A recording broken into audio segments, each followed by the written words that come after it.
Hi everyone, PSC rank holder ചാനലിൻ്റെ പുതിയൊരു വീഡിയോയിലേക്ക് ഏവർക്കും സ്വാഗതം.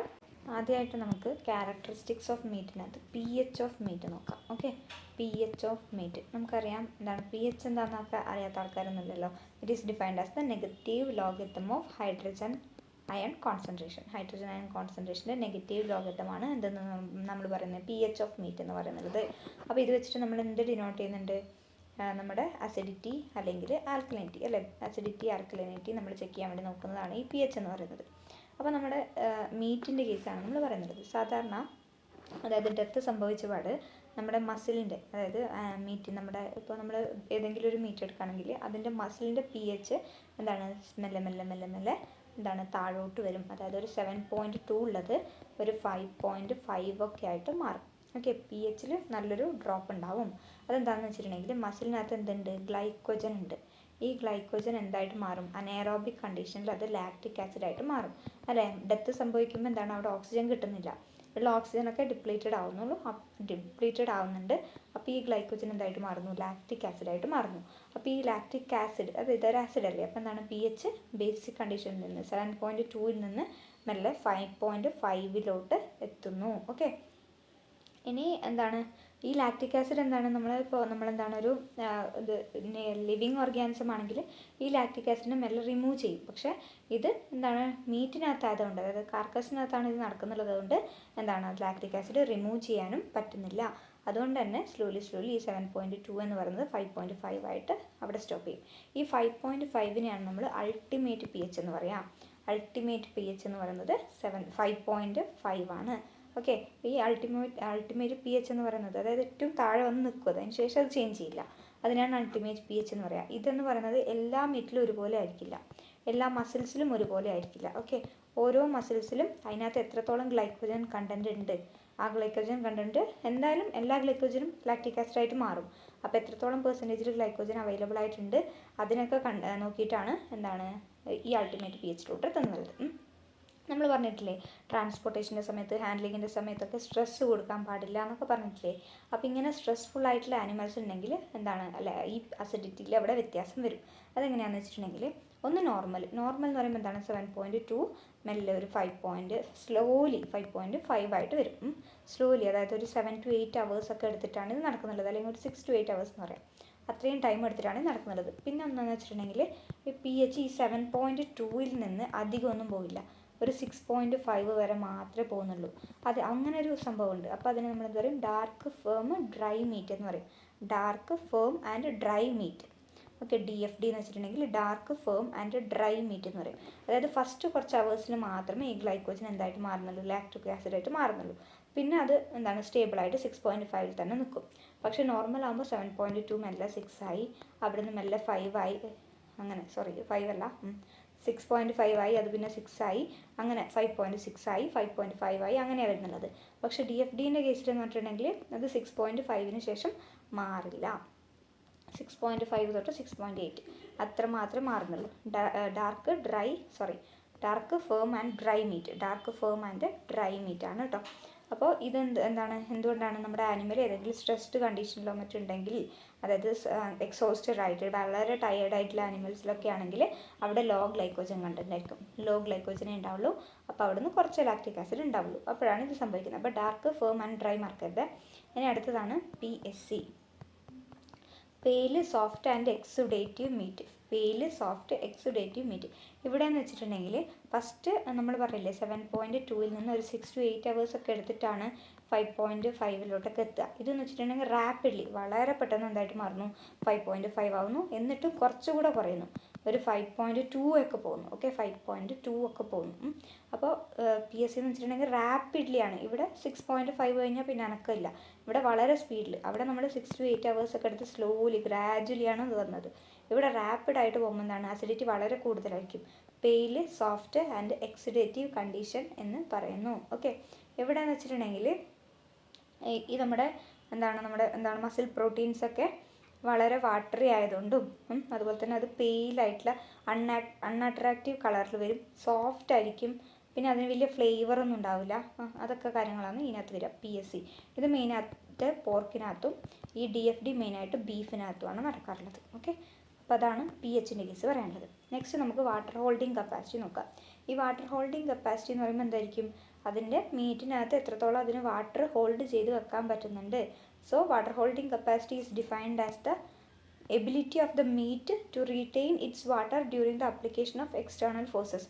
അതായത് നമ്മൾ കട്ടിങ്, ഗ്രൈൻഡിങ്, പ്രസ്സിങ്, ഹീറ്റിംഗ് അങ്ങനെ ഒരുപാട് പ്രോസസ്സ് ചെയ്യുന്നില്ലേ, ആ സമയത്ത് ആ മീറ്റിന് എത്രത്തോളം വാട്ടർ അതിന് ഹോൾഡ് ചെയ്ത് വെക്കാൻ പറ്റുന്നുണ്ട്, ആ എബിലിറ്റിനെയാണ് നമ്മൾ വാട്ടർ ഹോൾഡിംഗ് കപ്പാസിറ്റി എന്ന് പറയാം. ഈ ഒരുപാട് ഫിസിക്കൽ പ്രോപ്പർട്ടീസ്, അതായത് നമ്മുടെ കളറ്, ടെക്സ്ചർ, അതുപോലെ തന്നെ ടെൻഡർനെസ്, ഇതൊക്കെ ഡിപ്പെൻഡ് ചെയ്തിരിക്കുന്നത് ഈ പറഞ്ഞിരിക്കുന്ന വാട്ടർ ഹോൾഡിംഗ് കപ്പാസിറ്റിനെയാണ്. അതിനെ ബേസ് ചെയ്തിട്ടാണ് ഈ ടെൻഡർനെസ് ഒക്കെ ഉള്ളത്. ഓക്കെ, അപ്പോൾ എന്താണെന്ന് വെച്ചിട്ടുണ്ടെങ്കിൽ നമ്മൾ എന്താണ് നമ്മുടെ മീറ്റിൻ്റെ ജ്യൂസിനെസ്സൊക്കെ കോൺട്രിബ്യൂട്ട് ചെയ്യുന്നത് ഈ വാട്ടർ ഹോൾഡിംഗ് കപ്പാസിറ്റി തന്നെയാണ്. ഇനി നമ്മൾ കണ്ടിട്ടുണ്ടാവും, നമ്മുടെ ഫ്രഷ് മീറ്റിൽ നിന്ന് നമ്മൾ കട്ട് ചെയ്യുമ്പോഴൊക്കെ നമ്മൾ ശ്രദ്ധിച്ചിട്ടുണ്ടാവും, ഫ്രഷ് മീറ്റിൽ നിന്ന് എക്സുഡേഷൻ ഓഫ് വാട്ടർ ഉണ്ടാവും, അതായത് വാട്ടർ ലോസ് ഉണ്ടാവില്ലേ. Exudation of water fresh meat ആണെങ്കിൽ നമ്മൾ എന്ത് പറയും, ഫ്രഷ് മീറ്റിൽ നിന്നാണ് അതിനെ നമ്മൾ വീപ്പ് എന്ന് പറയും. ഇനി ഷ്രിങ്ക് ആണെങ്കിൽ ഷ്രിങ്ക് എന്ന് പറഞ്ഞാൽ കുക്ക്ഡ് മീറ്റിൽ നിന്നുള്ളതാണ്. ഇതാണ് ഫ്രഷ് മീറ്റിൽ നിന്നുള്ളതാണെങ്കിൽ വീപ്പ് എന്ന് പറയും. കുക്ക്ഡ് മീറ്റിൽ നിന്നുള്ളതാണെങ്കിൽ നമ്മൾ ഷ്രിങ്ക് എന്ന് പറയും. പിന്നെ ഒന്നുകൂടി ഉണ്ട്, ഡ്രിപ്പ് ഉണ്ട്. ഇതെന്ന് വെച്ചിട്ടുണ്ടെങ്കിൽ തോടായിട്ടുള്ള അൺകുക്ക്ഡ് പക്ഷേ ഫ്രഷ് അല്ല, തോടായിട്ടുള്ള അൺകുക്ക്ഡ് മീറ്റിൻ്റെത് ഡ്രിപ്പ്. അപ്പോൾ എക്സിഡേഷൻ ഓഫ് വാട്ടർ ഹോൾഡിംഗ് കപ്പാസിറ്റിനകത്ത് അതിൻ്റെ വാട്ടർ ലോസ് ഉണ്ടാവും. ഇപ്പോൾ നമ്മൾ കുക്ക് ചെയ്യുമ്പോൾ നമ്മൾ കണ്ടിട്ടുണ്ടാവുമല്ലോ, അതിനകത്ത് വാട്ടർ ലോസ് ഉണ്ടാകുന്നുണ്ട്. അതിനാണ് നമ്മൾ ഷ്രിങ്ക് ചെയ്യുക എന്ന് പറയാം. വീപ്പ് എന്ന് പറയുന്നത് ഫ്രഷ് മീറ്റിനകത്തുള്ളതാണ്. ഡ്രിപ്പ് എന്ന് പറയുന്നത് തോട് അൺകുക്ക്ഡ് മീറ്റിനകത്തുള്ളതാണ്. So meat with poor WHC water holding capacity loses more moisture from its surface during storage. അതായത് വാട്ടർ ഹോൾഡിംഗ് കപ്പാസിറ്റി കുറവില്ല ആളിൽ നിന്ന് നമ്മൾ സ്റ്റോർ ചെയ്യും തോറും അതിൽ നിന്ന് അത് ഷ്രിങ്ക് ചെയ്തുകൊണ്ടേ വരും. അതിൽ നിന്ന് ഒരുപാട് മോയ്സ്ചർ കണ്ടൻറ്റ് അവിടെ നിന്ന് ലോസ് ചെയ്യുന്നുണ്ട്. അപ്പോൾ ഓക്കെയാണ്, അതാണ് വാട്ടർ ഹോൾഡിംഗ് കപ്പാസിറ്റി. നെക്സ്റ്റ് ആണ് കളറിൻ്റെ കേസിൽ പറയുകയാണെങ്കിൽ മെയിനായിട്ട് നമ്മുടെ മീറ്റിന് കളർ കൊടുക്കുന്നത് അത് മയോഗ്ലോബിനാണ്. കുറച്ച് ശതമാനം ഹീമോഗ്ലോബിനും കൊടുക്കുന്നുണ്ടെങ്കിലും മെയിനായിട്ടും ആരാണ്, മയോഗ്ലോബിനാണ് കൊടുക്കുന്നുള്ളത്. ഒരു 80 to 90% മീറ്റിനകത്ത് പ്രസൻ്റ് ആയിട്ടുള്ള പ്രോട്ടീനാണ് മയോഗ്ലോബിൻ എന്ന് പറയുന്നത്. ഇത് കൂടാണ്ട് കാറ്റലൈസ് എൻസൈം, സൈറ്റോക്രോം എൻസൈംസ് ഒക്കെ മസിൽസിനകത്ത് പ്രസൻ്റ് ആയിട്ടുണ്ട്. കാറ്റലൈസ് എൻസൈം ഇതൊക്കെ ചെറിയ തോതിലാണ് കേട്ടോ. സൈറ്റോക്രോം എൻസൈംസ് ഒക്കെ ഈ പറഞ്ഞിരിക്കുന്ന മീറ്റിന് കളർ കൊടുക്കുന്നുണ്ട്. പക്ഷേ ഏറ്റവും കൂടുതൽ 80 to 90% കൊടുക്കുന്നുള്ളത് മയോഗ്ലോബിനാണ്. ഇവരൊക്കെ മൈനർ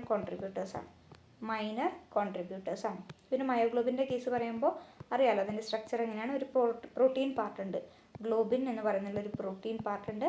പിന്നെ അതുപോലെ തന്നെ ഹീം എന്ന് പറയുന്നുള്ള വേറൊരു പാർട്ട് കൂടി ഉണ്ട്. ഇത് അയൺ കണ്ടെയ്ൻ ചെയ്യുന്നുള്ള ഒരു പാർട്ടാണ്. അപ്പോൾ ഗ്ലോബിൻ പാർട്ടും ഉണ്ട്, അതുപോലെ തന്നെ ഒരു ഹീം റിങ് കൂടി ഉണ്ട്. ഇതിനകത്ത് എന്തുണ്ട്, അയൺ കൂടി അടങ്ങിയിട്ടുണ്ട്. ഓക്കെ, പിന്നെ എപ്പോഴും ഈ മയോഗ്ലോബിനകത്തുള്ള അയൺ എന്തായിരിക്കണം, റിഡ്യൂസ്ഡ് ഫോമിലായിരിക്കണം. റിഡ്യൂസ്ഡ് ഫോമിലായിരിക്കും എപ്പോഴും ആ മീറ്റ് ഉണ്ടാവുക. പിന്നെ ഇത് മീറ്റിന് നമ്മൾ കട്ട് ചെയ്തു അങ്ങനെയൊക്കെ സംഭവിക്കുമ്പോൾ എന്ത് സംഭവിച്ചു, ഈ മയോഗ്ലോബിന് എയറുമായിട്ട് കോണ്ടാക്ട് വരുന്നു. അപ്പോൾ അതെന്ത് സംഭവിക്കും, ഓക്സിഡേഷൻ നടക്കും. മയോഗ്ലോബിൻ റിഡ്യൂസ്ഡ് ഫോമിലാണ് ഉണ്ടാവുക. അത് ഈ ഓക്സിഡേഷൻ സംഭവിക്കും എപ്പോഴും ഇത് കട്ട് ചെയ്തിട്ടൊക്കെ നമ്മളൊരു 30 to 40 മിനിറ്റ്സ് ഒക്കെ നമ്മൾ എക്സ്പോസ് ടു എയർ ആകുമ്പോൾ കട്ട് ചെയ്തിട്ടൊക്കെ വെക്കുമ്പോൾ ഇതുണ്ടാവും, ഓക്സിഡൈസ്ഡ് ഫോം ആവും. അപ്പോൾ ഓക്സിഡൈസ്ഡ് മയോഗ്ലോബിൻ, അതായത് ഓക്സോ മയോഗ്ലോബിനായിട്ട് അത് മാറും. ഈ ഓക്സോ മയോഗ്ലോബിൻ ഒരു ബ്രൈറ്റ് റെഡ് കളറാണ്. അതിനെ നമ്മൾ ബ്ലൂം എന്ന് പറയും. ഇത് നമ്മൾ കൺസ്യൂമേഴ്സിനൊക്കെ ഇഷ്ടമുള്ളൊരു കളർ തന്നെയാണ്. പിന്നെ ഇത് നമ്മൾ എന്താ ചെയ്യുന്നതെന്ന് വെച്ചിട്ടുണ്ടെങ്കിൽ ഇത് വീണ്ടും ഓക്സിഡൈസ് ചെയ്യും. അതായത് നമ്മളിത് വാക്യൂം പ്രഷറിലൊക്കെ ഇതിനെ പാക്ക് ചെയ്യുമ്പോൾ അത് വീണ്ടും ഓക്സിഡൈസ് ചെയ്തിട്ട് ഒരു ബ്രൗൺ കളറിലോട്ട് മാറും. അത് മെറ്റ് മയോഗ്ലോബിൻ എന്ന് പറയും. പാക്കേജിങ്ങിൻ്റെ സമയത്തൊക്കെ അത് വീണ്ടും ഓക്സിഡൈസ് ചെയ്തിട്ട് മാറുന്ന ആ കളർ, അത് പാർഷ്യൽ ഓക്സിഡേഷനാണ് അവിടെ നടക്കുന്നത് കേട്ടോ. പാർഷ്യലി മാത്രം അത് ഓക്സിഡൈസ്ഡ് ആവും. അപ്പോൾ ഉണ്ടാവുന്നതാണ് മെറ്റ് മയോഗ്ലോബിൻ. അപ്പോൾ ഒരു ബ്രൗൺ കളറാവും. അപ്പോൾ ഈ റെഡ് കളർ ഡിസൈഡ് ആണ്, ഈ ബ്രൗൺ കളർ വലിയ നല്ല കളറല്ല. ഓക്കെ, അപ്പോൾ നമ്മൾ ആ ബ്രൗൺ കളർ ഫോർമേഷൻ മാറ്റാൻ വേണ്ടിയിട്ട്, അതായത് പ്രിവെൻറ്റ് ചെയ്യാൻ വേണ്ടിയിട്ട് നമ്മൾ എന്തെന്ന് വെച്ചിട്ടുണ്ടെങ്കിൽ ഫിലിംസിലൊക്കെയാണ് നമ്മളവിടെ അതിനെ പാക്ക് ചെയ്യുക. അവിടെ ഓക്സിജൻ കണ്ടൻറ്റ് ഇല്ലാത്ത ഫിലിംസിലാണ് നമ്മൾ മെയിനായിട്ട് അതിനെ പാക്ക് ചെയ്യാറുള്ളത്. ഇനി നമ്മൾ ഓരോ മീറ്റിൻ്റെയും കളർ പറയുകയാണെങ്കിൽ മട്ടൺ അല്ലെങ്കിൽ ഷെവോൺ എടുക്കുകയാണെങ്കിൽ ലൈറ്റ് ടു ഡാർക്ക് റെഡാണ് വരിക. പിന്നെ പോർക്ക് ആകുമ്പോൾ ഒരു പിങ്ക് കളറാണ് അല്ലേ, ഗ്രേഷ് പിങ്ക് ആണ്. പോൾട്രി എടുക്കുകയാണെങ്കിൽ ഗ്രേ വൈറ്റ് തൊട്ട് ഡൾ റെഡാണ് പോൾട്രി. പിന്നെ ബഫലോ മീറ്റും ബീഫും എടുക്കുകയാണെങ്കിൽ ചെറി റെഡാണ് വരുന്നത്. അപ്പോൾ മട്ടണും ഷെവോണും എടുക്കുകയാണെങ്കിൽ ലൈറ്റ് ടു ഡാർക്ക് റെഡ്, പോർക്കാണെങ്കിൽ ഒരു ഗ്രേഷ് പിങ്കാണ് വരിക, പോൾട്രി ആണെങ്കിൽ ഗ്രേഷ് വൈറ്റ് തൊട്ട് ഡൾ റെഡാണ്, പിന്നെ ചെറിയ റെഡാണ് ബീഫിനും ബഫലോക്കും വരുന്നത്. ഓക്കെയാണ്. അപ്പോൾ അത്രയും കാര്യങ്ങളാണ് ഇതിൻ്റെ കേസിൽ നമുക്ക് കളറിൻ്റെ കേസിൽ പറയാനുള്ളത്. നമുക്ക് ഒരുപാട് കളറും ഇഷ്ടമല്ല, ഒരു ഡിസൈഡ് ആയിട്ടുള്ള ഒരു കളറാണ് ആൾക്കാർക്ക് കൂടുതൽ ഇഷ്ടമായിട്ട് വരുന്നുള്ളത്. ഓക്കെ. പിന്നെ ഈ മയോഗ്ലോബിനെ ബേസ് ചെയ്തിട്ടാണ് ഇതിൻ്റെ കളർ മെയിനായിട്ട്, അതായത് ഓക്സിഡൈസ്ഡ് ഫോമിലാണോ അതോ റിഡ്യൂസ്ഡ് ഫോമിലാണോ ഇത് പ്രസൻ്റ് ആയിരിക്കുന്നത്. ഓക്സിഡൈസ്ഡ് ഫോമിലാണെങ്കിൽ നമുക്ക് ഡിസൈഡ് ആയിട്ടുള്ള കളറായിരിക്കും, അല്ലെങ്കിൽ അൺഡിസൈഡബിൾ ആയിട്ടുള്ള കളറൊക്കെ അതിന് ഫോം ചെയ്യും. പിന്നെ ആ ബ്ലൂം എന്ന് പറഞ്ഞത് ഓർത്ത് വെക്കുക, എന്താണ് നല്ലൊരു ബ്രൈറ്റ് റെഡ് കളർ, ഓക്സോമയോഗ്ലോബിൻ്റെ കളറാണ് ബ്ലൂം എന്ന രീതിയിൽ നമ്മൾ പറഞ്ഞത്. അപ്പോൾ അത്രയും കേസാണ് കളറിനെ കുറിച്ച് പറയാനുള്ളത്. Physico chemical പ്രോപ്പർട്ടീസാണ്. നെക്സ്റ്റ് വരുന്നുള്ളത് ടെക്സ്ചറാണ്. എന്താണ് നെക്സ്റ്റ്? ടെക്സ്ചർ. അപ്പോൾ നമ്മൾ കളർ കഴിഞ്ഞു, നെക്സ്റ്റ് പ്രോപ്പർട്ടിയിലോട്ട് പോവാണ് ടെക്സ്ചർ. ടെക്സ്ചർ എന്ന് പറയുമ്പോൾ നമുക്കറിയാം മസിൽസ് ഉണ്ടല്ലേ, മസിൽസിനകത്ത് മസിൽ ഫൈബേഴ്സ് ഉണ്ട്, മസിൽസിനകത്ത് ഒരുപാട് മസിൽ ഫൈബേഴ്സ് ഉണ്ട്. ആ മസിൽ ഫൈബേഴ്സിൻ്റെ ഒരു ബണ്ടിലുണ്ട്, അതിൻ്റെ സൈസിനെ വെച്ചിട്ടാണ് മെയിനായിട്ട് ടെക്സ്ചർ എങ്ങനെ ഉണ്ടാവുക എന്ന് നമുക്ക് പറയാൻ പറ്റുന്നത്. അതായത് ചില സമയത്ത് എന്താണ് ടെൻഡർ ആയിട്ടുണ്ടാവും അല്ലേ, ചില സമയത്ത് കോഴ്സ് ഗ്രെയിൻഡ് ആയിട്ടുള്ള മസിൽസ് ആയിരിക്കും, കോഴ്സ് ആയിട്ടുള്ള ഗ്രെയിൻസുള്ള മസിൽസ് ആയിരിക്കും ഉണ്ടാവുക, ലാർജ് ബണ്ടിൽസ് ആയിരിക്കും ഉണ്ടാവുക. ഓക്കെ. അത് പലതരം ഫാക്ടേഴ്സിനെ ഡിപ്പെൻഡ് ചെയ്തിട്ടാണ്. ഒന്ന് സ്പീഷീസ്, ഓരോ സ്പീഷീസിൽ നിന്നും നമുക്ക് എന്താണ് അതിൻ്റെ ടെക്സ്ചർ വ്യത്യാസമായിരിക്കും. അതായത് എന്താണ് ഫോർ എക്സാമ്പിൾ മീറ്റ് ഓഫ് കാറ്റിലിന് എന്താണ് ഷീപ്പിനെയും പിങ്കിനെയും കമ്പയർ ചെയ്ത് നോക്കുമ്പോൾ കൂടുതൽ കോഴ്സ് ആയിട്ടുണ്ടാവുക ഏതാണ്? കാറ്റിലിൻ്റെ മീറ്റാണ്. കൂടുതൽ കോഴ്സറായിരിക്കും ഏത്? കാറ്റിൻ്റെത്. അതുപോലെ തന്നെ ബ്രീഡ് എടുക്കുകയാണെങ്കിലും ബ്രീഡിലും വ്യത്യാസം വരാറുണ്ട്. പിന്നെ ഏജ്, ഈ കോഴ്സ്നെസ് എന്ന് പറയുന്നത് ഏജ് കൂടുന്നതിനനുസരിച്ച് അല്ലെ, ടെൻഡർനെസ് ഒക്കെ കൂടി പോവല്ലേ ചെയ്യുക, അങ്ങനെ തന്നെയാണ് പോവുക. പിന്നെ സെക്സ്, അതായത് മെയിൽ ആനിമലിനും അതുപോലെ തന്നെ ഫീമെയിൽ ആനിമലിനെയും കമ്പയർ ചെയ്ത് നോക്കുമ്പോൾ മെയിൽ ആനിമലിനാണ് കൂടുതലായിട്ട് കോഴ്സ്നെസ് വരുന്നുള്ളത്. പിന്നെ അതുപോലെ തന്നെ ഏത് മസിലാണ്, ചില മസിൽ അധികം നമ്മൾ ഉപയോഗിക്കാത്ത മസിൽസ് ഉണ്ടല്ലേ, പിന്നെ ചില മസിൽസ് നമ്മൾ ഇപ്പോൾ കാലിലൊക്കെയുള്ള മസിൽസ് ആണെങ്കിൽ നമ്മളെപ്പോഴും അധികം ഉപയോഗിക്കുന്ന മസിൽസാണ്. അങ്ങനത്തെ മസിൽസ് ആണെങ്കിൽ അത് കൂടുതൽ കോഴ്സ് ആയിരിക്കും, ഉപയോഗിക്കാത്ത മസിലിനേക്കാളും കൂടുതൽ കോഴ്സ് ആയിരിക്കും. അപ്പോൾ അതാണ് കോഴ്സിനെ കുറിച്ച് അതായത് ടെക്സ്ചറിനെ കുറിച്ച് നമുക്ക് പറയാനുള്ളത്. നെക്സ്റ്റ് ഇനി നമ്മൾ നോക്കുകയാണ് ടെൻഡർനെസ് നമ്മൾ ഒരുപാട് പ്രാവശ്യം പറഞ്ഞതാണ്. ഏജ് കൂടുന്നതിനനുസരിച്ച് നമ്മുടെ ടെൻഡർനെസ് കൂടും. അതുപോലെ തന്നെ എന്താണ് സ്പീഷീസിനനുസരിച്ച് ടെൻഡർനെസ് മാറും. പോർക്കാണ് എന്താണ് കൂടുതലായിട്ട് ടെൻഡറായിട്ട് വരുന്നത്, പോർക്ക്. കാരണം എന്ന് വെച്ചിട്ടുണ്ടെങ്കിൽ നമ്മൾ ഈ പോർക്കിന് നമ്മുടെ മീറ്റ്, ഏറ്റവും നല്ല മീറ്റ് എന്ന് പറയുന്നത് ലെസ് ദാൻ 1 ഇയറിലുള്ള പോർക്കിൻ്റെ മീറ്റാണ് ഏറ്റവും നല്ലതായിട്ടുള്ള മീറ്റ്. അതായത് അത്രയും ടെൻഡർ ഏജിലാണ് അവരുടെ മീറ്റ് നമ്മൾ എടുക്കുന്നത്. പിന്നെ ഏജ് കൂടുന്നതിനനുസരിച്ച് ടെൻഡർനെസ് മാറുന്നുണ്ട്. അതുപോലെ തന്നെ സെക്സിൻ്റെ കേസിലും, അതായത് ഫീമെയിൽ ആനിമലും മെയിൽ ആനിമലും എടുക്കുമ്പോൾ അവിടെയും ടെൻഡർനെസ്സിൽ വ്യത്യാസം വരുന്നുണ്ട്. അതുപോലെ തന്നെ മസിലിൻ്റെ കേസിലും ഓരോ മസിലിനും ഓരോ ടൈപ്പ് ടെൻഡർനെസ് ആണ്. അപ്പോൾ നമ്മൾ മെയിനായിട്ട് ഈ ടെൻഡർനെസ് എന്ന് പറയുന്നത് എന്തിനാണെന്ന് വെച്ചിട്ടുണ്ടെങ്കിൽ നമുക്കത് എന്താണ് കഴിക്കുമ്പോൾ, അതായത് ഒരു ച്യൂയിങ് ഗം പോലെയൊന്നും വരാണ്ട് നമുക്ക് ജസ്റ്റ് അതിനെ കട്ട് ചെയ്യാൻ പറ്റണം, ഫ്രാഗ്മെൻറ്റ്സ് ആക്കി മാറ്റാൻ പറ്റണം. പിന്നെ നമ്മൾ ച്യൂയിങ് കഴിഞ്ഞാൽ അവിടെ ബാക്കി വരുന്ന റെസിഡ്യൂ, ഇതിനൊക്കെ ബേസ് ചെയ്തിട്ടാണ് നമ്മൾ എന്തെന്ന് പറയുന്നത് ടെൻഡർനെസ് എന്ന് പറയുന്നത്. ഓക്കെ, അതാണ് ടെൻഡർനെസ്. ഇനി മാർബിളിങ് നമ്മൾ പഠിച്ചല്ലോ, ഇൻട്രാമസ്കുലർ ഫാറ്റിനെയാണ് നമ്മൾ മാർബിളിങ് എന്ന് പറഞ്ഞത് അല്ലേ. ഈ മാർബിളിങ് എന്ന് പറയുന്നത് ഏറ്റവും കൂടുതലുള്ളത് മട്ടനിലാണ്, പിന്നെയാണ് ബഫലോയിലൊക്കെ വരുന്നത്. അതിൻ്റെ ഓർഡറൊക്കെ നമ്മൾ പറഞ്ഞിട്ടുണ്ടായിരുന്നു. അപ്പോൾ ഈ മാർബിളിംഗ് എന്ന് വെച്ചാൽ എന്താണ്? It refers to the intramuscular fat which can be visibly detected when the meat is cut. Meat cut ചെയ്യുമ്പോൾ നമുക്ക് വിസിബിളായിട്ട് കാണാൻ പറ്റുന്നില്ല ആ ഇൻട്രാമസ്കുലർ ഫാറ്റിനെയാണ് നമ്മൾ മാർബിളിംഗ് എന്ന് പറയുന്നുള്ളത്. ഈ ഫാറ്റ് നമ്മൾ ചില്ലിംഗ് ഒക്കെ ചെയ്യുമ്പോൾ സ്റ്റോറേജിൻ്റെ ടൈമിൽ എന്ത് സംഭവിക്കും? അതൊന്ന് ചില്ലായി വരും, അതായത് സോൾഡിഫൈ ആവും അല്ലേ. അങ്ങനെ സോൾഡിഫൈ ആകുമ്പോൾ നമ്മുടെ മീറ്റിന് നല്ലൊരു ഫേംനെസ് കിട്ടുന്നുണ്ട്. പിന്നെ ഇത് നല്ല തെർമൽ പ്രോസസ്സിംഗ് ഒക്കെ ചെയ്യുമ്പോൾ നല്ല ജ്യൂസി ആയിട്ടുള്ള ഒരു ഫ്ലേവർ ഇവർ കൊടുക്കുന്നുണ്ട്. അതാണ് മാർബിളിങ്ങിനെ കുറിച്ച് പറയാനുള്ളത്. നെക്സ്റ്റ് ഫേംനെസ് എന്ന് പറയുമ്പോൾ എന്താണ്? കാർക്കാസ് സെറ്റിങ്, ഫാബ്രിക്കേഷൻ, ഏജിങ്, പ്രോസസ്സിങ്ങിൻ്റെ സമയത്തൊക്കെ നമ്മൾ നോക്കുന്നുള്ള നല്ലൊരു പാരാമീറ്ററാണ് ഫേംനെസ് എന്ന് പറയുന്നത്. ആൻഡ് ഡ്യൂറിങ് കാർക്കാസ് നമ്മൾ ചില്ല് ചെയ്യുന്ന സമയത്ത് the firmness to loss of extensibility associated with the completion of rigor mortis എന്ന് പറയുന്ന ഒരു കണ്ടീഷൻ ഉണ്ട് കേട്ടോ. ഇതായത് നമ്മൾ ആക്റ്റിനും മയോസിനും രണ്ട് കോൺട്രാക്റ്റൈൽ പ്രോട്ടീൻസ് ആണ്. ഇവർ ആക്റ്റോ-മയോസിൻ കോമ്പൗണ്ട് ആയിട്ട് മാറും. അങ്ങനെ മാറിയിട്ട് പിന്നീട് അവർക്ക് കോൺട്രാക്ഷനോ റിലാക്സേഷനോ നടക്കുന്നില്ല, ഇടത്തിന് ശേഷം കോൺട്രാക്ഷനോ റിലാക്സേഷനോ നടക്കുന്നില്ല. അവരെന്തായി കറക്റ്റ് ഫേമായിട്ട് മാറുമല്ലോ. പിന്നെ നമുക്ക് കൈ മടക്കാനോ കൈ അതുപോലെ തന്നെ നിവർത്തി വെക്കാനോ സാധിക്കില്ല. ആ ഒരു ഫേംനെസ്സിനെയാണ് നമ്മൾ റിഗർ മോർട്ടിസ് എന്ന് പറയുന്നത്. ഓക്കെ, അപ്പോൾ റിഗർ മോർട്ടിസ് അറ്റൈൻ ചെയ്ത് കഴിഞ്ഞാൽ നമ്മുടെ മീറ്റ് നല്ല ഫേം ആയിട്ടുണ്ടാവും. ഓക്കെ, അതുപോലെ തന്നെ ഫ്രഷ് മീറ്റിനകത്ത് നല്ല വാട്ടർ ഹോൾഡിങ് കപ്പാസിറ്റി ഉള്ള മീറ്റ് ആണെങ്കിൽ അവരും ഫേംനെസ്സും അതുപോലെ തന്നെ ഒരു ടൈറ്റ് സ്ട്രക്ചറും കാണിക്കാറുണ്ട്. ഓക്കെ, പിന്നെ നല്ല ഫേംനെസ് ഉള്ള ഒരു ഗുഡ് ഡിഗ്രി ഓഫ് ഫേംനെസ് ഉള്ള മീറ്റ് ആയിരിക്കും എപ്പോഴും ബെറ്റർ ക്വാളിറ്റിയിലെ മീറ്റ് പ്രോഡക്റ്റ് എന്ന് നമ്മൾ പറയുന്നത്. അപ്പോൾ ഇത്രയാണ് ഫിസിക്കോ കെമിക്കൽ പ്രോപ്പർട്ടീസ് ഓഫ് മീറ്റിനെ കുറിച്ച് നമുക്ക് പറയാനുള്ളത്. ക്ലിയർ ആണല്ലോ? ഇഷ്ടമായോ എന്ന് ലൈക്ക് ചെയ്യണേ. അടുത്തതായിട്ട് ഡിഫറെൻറ്റ് ടൈപ്സ് ഓഫ് മീറ്റിനെ കുറിച്ചാണ് പറയാൻ പോകുന്നത്. ആദ്യം തന്നെ നമുക്ക് ബീഫ് എടുക്കാം അല്ലേ. ബീഫ്, അപ്പോൾ ഇവിടെ നമുക്ക് എന്താണ് ഈ ഡിഫറെൻറ്റ് ടൈപ്സ് ഓഫ് കാറ്റിൽ ഉണ്ട് അല്ലെ. കവ് ഉണ്ട്, അതുപോലെ തന്നെ ബഫലോ ഉണ്ട്, ഓക്സ് ഉണ്ട്, അങ്ങനെ ഡിഫറെൻറ്റ് ടൈപ്സ് ഓഫ് കാറ്റിൽസ് വരുന്നുണ്ട്. അപ്പോൾ അതിനകത്ത് നമ്മൾ ഡിഫറെൻറ്റ് ടേംസ് ഇവിടെ യൂസ് ചെയ്യുന്നുണ്ട് അല്ലേ. കാറ്റിലിൻ്റെ മീറ്റിനെയാണ് നമ്മൾ ബീഫ് എന്ന് പറയുക. അതിൽ തന്നെ നമ്മൾ ഡിഫറെൻറ്റ് ടേംസ് യൂസ് ചെയ്യുന്നുണ്ട്. ഒന്ന് വീല് എന്ന് വെച്ചിട്ടുണ്ടെങ്കിൽ ഏറ്റവും ചെറിയ കുട്ടി, അതായത് ഒരു 3 to 4 വീക്സ് ആഫ്റ്റർ ബർത്ത്, ഒരു 3 to 4 വീക്സ് ആയതിൻ്റെ മീറ്റിനെയാണ് നമ്മൾ വീൽ എന്ന് പറയാം. എന്താണ് വീല്. പിന്നെ ഒരു 1 ഇയറിൻ്റെ താഴെയൊക്കെ ആണെങ്കിൽ നമ്മൾ അതിനെന്ത് പറയുന്നു, കാഫ് എന്ന് പറയുന്നു. അപ്പോൾ വീൽ എന്ന് പറഞ്ഞാൽ ഏറ്റവും ചെറുത്, പിന്നെ ഒരു 1 ഇയർ വരെ പ്രായമുള്ളതിനെ നമ്മൾ കാഫ് എന്ന് പറയുന്നു. ഓക്കെ, പിന്നെ ബീഫ് എന്ന് പറയുകയാണെങ്കിൽ മോർ ദാൻ 1 ഇയറുള്ള ആ ഒരു മീറ്റിനെയാണ് നമ്മൾ ബീഫ് എന്ന് പറയാം. ഓക്കെ, അപ്പോൾ വീൽ എന്ന് പറഞ്ഞിട്ടുണ്ടെങ്കിൽ ലെസ് ദാൻ 3 to 4 വീക്സ് ആണ്, മീൻസ് 1 മന്തിലും താഴെയുള്ളത്. പിന്നെ 1 ഇയറിന് താഴെയാണെങ്കിൽ കാഫ് എന്ന് പറയുന്നു. 1 ഇയറിൽ കൂടുതലായിട്ട് വരുമ്പോൾ, അത്രയും ഒരു ഏജ് വരുമ്പോഴാണ് നമ്മളതിനെ ബീഫ് എന്ന് പറയുന്നത്. ഇനി ആ ബീഫിൽ തന്നെ പലതരത്തിലുണ്ട്. ഒന്ന് സ്റ്റീർ, അതുപോലെ തന്നെ ഒന്ന് സ്റ്റാഗ്. ഈ സ്റ്റീർ എന്ന് വെച്ചിട്ടുണ്ടെങ്കിൽ ഒരു ബൊവൈൻ മെയിൽ ആനിമലാണ്, ബൊവൈൻ ആയിട്ടുള്ള ഒരു മെയിൽ ആനിമലാണ്. ഇതും ഒരു മെയിൽ ആനിമൽ തന്നെയാണ്. സ്റ്റീറും സ്റ്റാഗും രണ്ട് ബൊവൈൻ ആയിട്ടുള്ള മെയിൽ ആനിമലാണ്. ഈ സ്റ്റീറിനകത്തെന്ന് വെച്ചിട്ടുണ്ടെങ്കിൽ the bovine male animal castrated at a very young age. Castrate ചെയ്തിട്ടുള്ള മെയിൽ ആനിമലാണ്. യങ് ഏജിൽ കാസ്ട്രേറ്റ് ചെയ്തതിനാണ് നമ്മൾ സ്റ്റീർ അല്ലെങ്കിൽ സ്റ്റീർ എന്ന് പറയുക. സ്റ്റാഗ് എന്ന് പറയുമ്പോൾ same male bovine animal castrated after maturation stage എത്തിയതിന് ശേഷം കാസ്ട്രേറ്റ് ചെയ്യുന്നതിനാണ് നമ്മൾ സ്റ്റാഗ് എന്ന് പറയുക. അപ്പോൾ സ്റ്റീർ എന്ന് പറയുമ്പോൾ bovine animal castrated at a young stage, ചെറുതായിരിക്കുമ്പോൾ തന്നെ വെരി യങ് സ്റ്റേജിൽ തന്നെ കാസ്ട്രേറ്റ് ചെയ്തത് സ്റ്റീർ ആവുന്നു. മാച്ചുറേഷൻ സ്റ്റേജിൽ കാസ്ട്രേറ്റ് ചെയ്തതിനെ നമ്മൾ സ്റ്റാഗ് എന്ന് പറയുന്നു.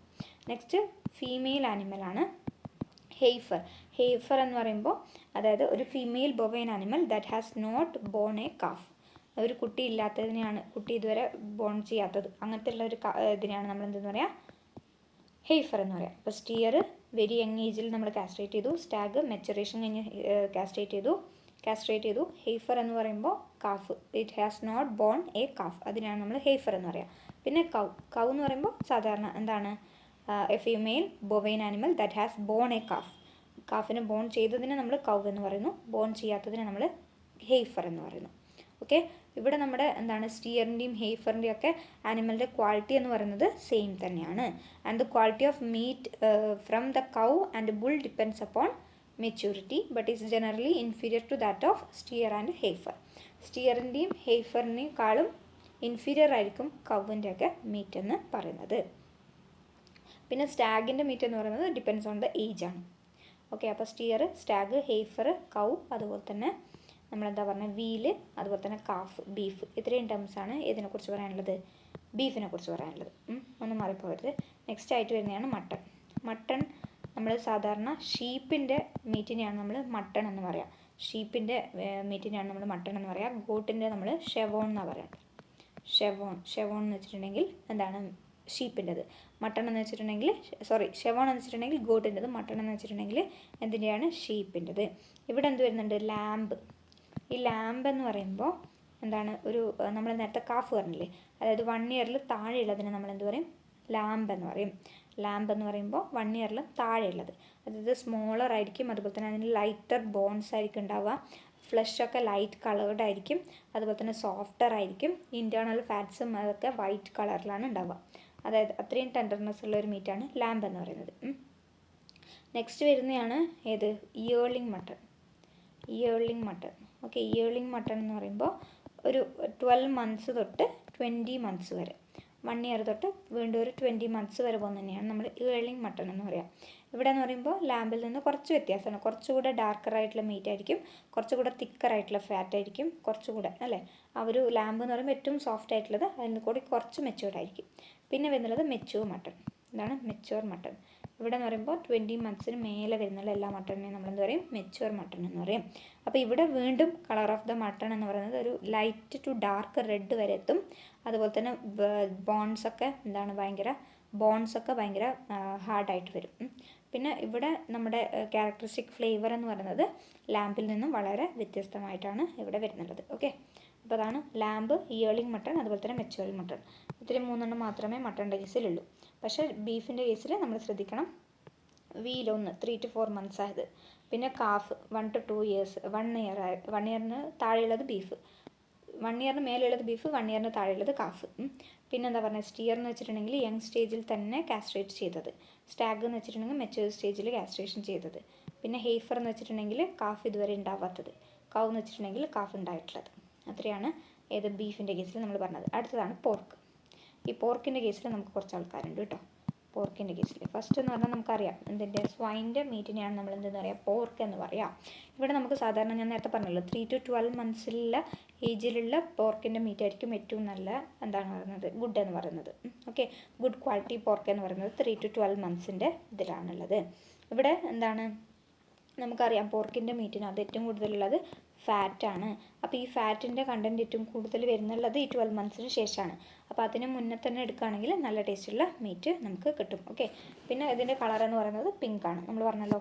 ഇനി ഇതിനകത്ത് ഫസ്റ്റാണ് സോ എന്ന് വെച്ചിട്ടുണ്ടെങ്കിൽ ഒരു ഫീമെയിൽ പിഗാണ്, that is of child bearing ഏജിലുള്ള ആ ഒരു പിഗിനെയാണ് നമ്മൾ സോ എന്ന് പറയാം. പിന്നെ ബോർ എന്ന് വെച്ചിട്ടുണ്ടെങ്കിൽ എന്താണ്, ബോറ് മെയിൽ പിഗാണ്, ഹാസ് നോട്ട് ബീൻ കാസ്ട്രേറ്റ് ചെയ്യാത്ത മെയിൽ പിഗിനെ നമ്മൾ എന്ത് പറയും, ബോർ എന്ന് പറയും. സോ എന്ന് വെച്ചാൽ female pig, that is of child bearing age. ഇനി ബാരോ എന്ന് വെച്ചാലും മെയിൽ പിഗാണ്, ദാറ്റ് ഹാസ് ബീൻ കാസ്ട്രേറ്റ് ചെയ്തതിനെയാണ് ബാരോ എന്ന് പറയാം. ഒരു 2 weeks ഒക്കെ ഉണ്ടാകുമ്പോഴാണ് ഇതിനെ കാസ്ട്രേറ്റ് ചെയ്യുന്നുള്ളത്. ഓക്കെ, അപ്പോൾ കാസ്ട്രേറ്റ് ചെയ്യുന്നതിന് നമ്മൾ ബാരോ എന്ന് പറയുന്നു, കാസ്ട്രേറ്റ് ചെയ്യാത്തതിന് നമ്മൾ ബോർ എന്ന് പറയുന്നു. പിന്നെ സോ എന്ന് വെച്ചിട്ടുണ്ടെങ്കിൽ ഫീമെയിൽ പിഗാണ്. അതുപോലെ തന്നെ വേറൊന്നാണ് ഗിൽട്ടിൻ്റെ കേസിൽ എന്ന് പറയുമ്പോൾ ഇത് ഫീമെയിൽ പിഗാണ്, that has not yielded or produced pig litter or piglets ഉണ്ടാക്കാത്ത ആളെയാണ് നമ്മൾ ഗിൽട്ട് എന്ന് പറയാം. ഓക്കെ, അപ്പോൾ സോ എന്ന് പറഞ്ഞാൽ female pig of child bearing age, gilt എന്ന് പറഞ്ഞാൽ പിഗ്ലെറ്റ്സ് ഉണ്ടാവാത്ത female, boar male pig, barrow എന്ന് വെച്ചിട്ടുണ്ടെങ്കിൽ കാസ്ട്രേറ്റ് ചെയ്തിരിക്കുന്ന പിഗ്. അപ്പോൾ അതിനാണ് പോർക്കിനെ കുറിച്ച് നമുക്ക് പറയാനുള്ളത്. പിന്നെ ഈ പോർക്ക് എന്ന് പറയുമ്പോൾ നമുക്കറിയാം ഗാർബേജ് ഒക്കെയാണ് അവർ കഴിക്കുന്നുള്ളത്, അവരുടെ ഫുഡായിട്ട് അവർ മെയിനായിട്ട് എന്താണ് നമ്മൾ കൊടുക്കുന്ന ഫുഡ് വേസ്റ്റ് ഒക്കെ അവർ കഴിക്കുന്നുണ്ട്. അപ്പോൾ ചിലപ്പോൾ അതിനകത്ത് എന്താ അടങ്ങിയിട്ടുണ്ടാവും, ഹസാഡസ് ആയിട്ടുള്ള ഓർഗാൻസ് അടങ്ങിയിട്ടുണ്ടാവും. അതിനൊരു എക്സാമ്പിളാണ് ട്രിച്ചിനെല്ല സ്പൈറാലിസ്. അത് കോസ് ചെയ്യുന്നുള്ള ഡിസീസാണ് ട്രിച്ചിയോണോസിസ്. ഓക്കെ, ട്രിച്ചിനെല്ല സ്പൈറാലിസും ട്രിച്ചിയോണോസിസ് എന്ന് പറഞ്ഞൊരു ഡിസീസ് അത് കോസ് ചെയ്യും. അപ്പോൾ അതിനുവേണ്ടി നമ്മൾ എന്ത് ചെയ്യാന്ന് വെച്ചിട്ടുണ്ടെങ്കിൽ നല്ലൊരു ടെമ്പറേച്ചറിൽ, അതായത് ഒരു 50 to 8 degree Celsiusലൊക്കെ നമ്മളതിനെ കുക്ക് ചെയ്യാം. അപ്പോൾ നമുക്ക് ഈ ഓർഗാൻസത്തിനെ ഡിസ്കാർഡ് ചെയ്യാം, അല്ലെങ്കിൽ റിമൂവ് ചെയ്യാൻ പറ്റും, അല്ലെങ്കിൽ ഡിസ്ട്രോയ് ചെയ്യാൻ പറ്റും. അല്ലെങ്കിൽ നമ്മൾ 20 days -5 degree Celsiusൽ സ്റ്റോർ ചെയ്യുക, അല്ലെങ്കിൽ 6 days -28 degree Celsiusൽ സ്റ്റോർ ചെയ്യുക. 20 days -5 degree Celsiusൽ സ്റ്റോർ ചെയ്യുക, അല്ലെങ്കിൽ 6 days -28 degree Celsiusൽ സ്റ്റോർ ചെയ്യുക. ഇങ്ങനെയൊക്കെ ചെയ്താൽ നമുക്ക് എന്ത് ചെയ്യാൻ പറ്റും, നമ്മുടെ ഈ പറഞ്ഞിരിക്കുന്ന ട്രിച്ചിനെല്ല സ്പൈറാലിസ് എന്ന് പറയുന്ന ഓർഗാൻസത്തിനെ നമുക്ക് കിൽ ചെയ്യാൻ പറ്റും. പിന്നെ എന്താണ് ഓർഗൻ മീറ്റ് അറിയാലോ. ചില ഓർഗാൻസത്തിൻ്റെ നമ്മൾ എന്ത് യൂസ് ചെയ്യാറുണ്ട്, ചില ഓർഗൻസ്, അതായത് ലിവർ, കിഡ്നി, ഹാർട്ട്, അതുപോലെ തന്നെ തൈമസ്, പാൻക്രിയാസ്, ബ്രെയിന്, ലങ്സ്, ട്രൈപ്പ് എന്ന് പറയുമ്പോൾ ആ സ്റ്റൊമക്ക് പാർട്ടാണ് കേട്ടോ. ഹെഡ്, ടെയില്, അങ്ങനെ പല ഓർഗാൻസത്തിൻ്റെ പല പാർട്ട് നമ്മൾ കൺസ്യൂം ചെയ്യാറുണ്ട്. അതിനെയാണ് നമ്മൾ ഓർഗൻ മീറ്റ് എന്ന് പറയുന്നത്. ഇത് ശരിക്കും നല്ല ന്യൂട്രിറ്റീവ് വാല്യൂ ആയിട്ടുള്ള ഒരു മീറ്റാണ്. വെറൈറ്റി മീറ്റ് എന്ന് കൂടി അറിയപ്പെടാറുണ്ട്. ലെസ് എക്സ്പെൻസീവ് ആണ്, മോർ ന്യൂട്രിറ്റീവ് ആണ്. ഓക്കെ, ആൻഡ് ചിലത് എന്ന് പറയുന്നത് ടെൻഡർ ആയിരിക്കും, പക്ഷെ ചിലത് ലെസ് ടെൻഡർ ആയിരിക്കും. ഓക്കെ, അത് ഡിപ്പെൻസ് ആണ് ഓർഗൻ മീറ്റ്. അപ്പോൾ ഇത്രയും കാര്യങ്ങളാണ് ക്ലാസസ് ഓഫ് മീറ്റിൻ്റെ കേസിൽ പറയാനുള്ളത്. അടുത്തതായിട്ട് കോമ്പോസിഷൻ ഓഫ് മീറ്റാണ്. കോമ്പോസിഷൻ ഓഫ് മീറ്റ് എന്ന് പറയുമ്പോൾ അതിനകത്ത് 75% എന്താണ്, വാട്ടറാണ് വരുന്നുള്ളത്. മീറ്റിനകത്ത് 75% വാട്ടറാണ്, ബാക്കിയുള്ള 25% ആണ് സോളിഡ്സ് ആയിട്ട് വരുന്നുള്ളത്. 75% വാട്ടറാണ്, ബാക്കിയുള്ള 25% ആണ് സോളിഡ്സ് വരുന്നുള്ളത്. ആ സോളിഡ്സിനകത്ത് തന്നെ അറൗണ്ട് 19% പ്രോട്ടീനാണ് വരുന്നുള്ളത്. 19% പ്രോട്ടീൻ വരുന്നു, പിന്നെ ഒരു 5% എന്ത് വരുന്നു, ഫാറ്റ് വരുന്നു. ഫാറ്റ് എന്ന് പറയുന്നത് ഒരു 2.5 to 5%, പിന്നെ ഒരു 1% ആണ് കാർബോഹൈഡ്രേറ്റ് വരുന്നുള്ളത്. ഓക്കെ, സോ 75% വാട്ടറാണ്, 25% സോളിഡ്സ്, അതിനകത്ത് 19% പ്രോട്ടീൻ വരുന്നു, 2.5 to 5% ഫാറ്റ്, 1% കാർബോഹൈഡ്രേറ്റ് വരുന്നു.